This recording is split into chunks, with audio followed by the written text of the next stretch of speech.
artificial intelligence has become a huge industry, and it's got many aspects to it. And there are aspects that I wish to respond to as a philosopher, a Christian, and a scientist, because there's a lot of misunderstanding out there in the public, first of all, about the good things that narrow AI is actually doing. And one wants to applaud the people that are working in those fields to produce, for example, faster, more accurate medical diagnoses and so on. And then you begin to move further into the current use of equipment that raises huge ethical problems. And one of the main things that most of us are aware of is the use of surveillance cameras and the huge amount of data that's being generated and what's done with it.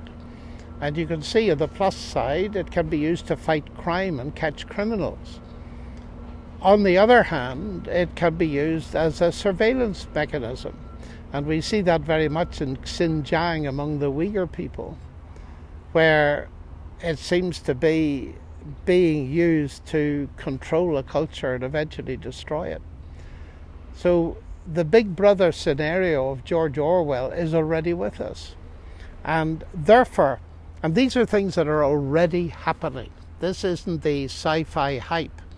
So there are two sides to narrow AI, by which I mean the capacity to do a single thing well that's normally done by human intelligence. So AI, in terms of computing power, decouples intelligence from consciousness, and that's a hugely interesting topic.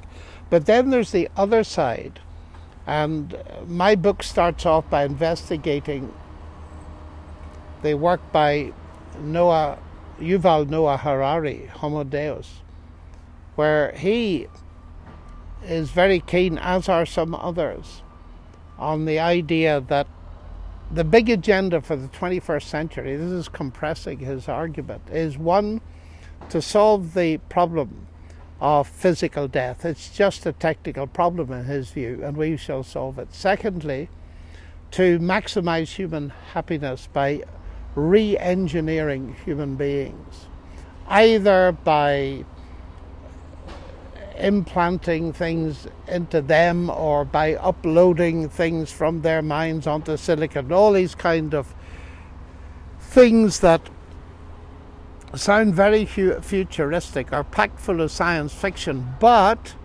have a huge appeal because of the film industry that has for a long time been playing around with these things.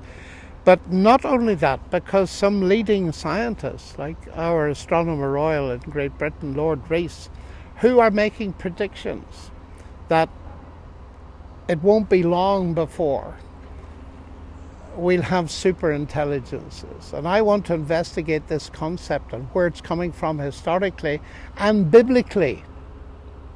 And that I attempt to do in this book.